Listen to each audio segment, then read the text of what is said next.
বিসমিল্লাহির রহমানির রহিম। পৃথিবীতে অনেক জাত ঘটনা আমরা দেখেছি, যে মানুষের গরু দেখছি একটা মানুষের গরু দুইটা বাচ্চা হয়, প্রায় জায়গাতে পেয়েছি একটা গাভীর গরু দুইটা বাচ্চা। কিন্তু আমার লাইফে, আমার চিকিৎসা জগতে 24 বছর রানিং, এর ভিতরে আজকে প্রথম পাইছি যে একটা গাভীর মধ্যে 3টা বাচ্চা।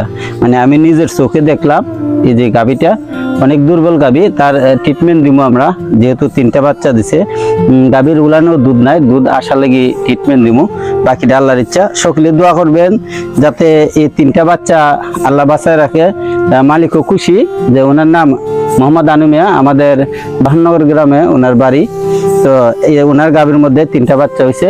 সকলে দোয়া করবেন আল্লাহ যেন এই 3টা বাচ্চাকে সুস্থ রাখে। একটা বাচ্চা, এটা মনে শেষের বাচ্চাটা, এই বাচ্চাটা দুর্বল হয়েছে বেশি। যাক, দেখা যাক, আল্লাহ বাঁচাই তো, বাকিটা আল্লাহর ইচ্ছা। আসসালামু আলাইকুম।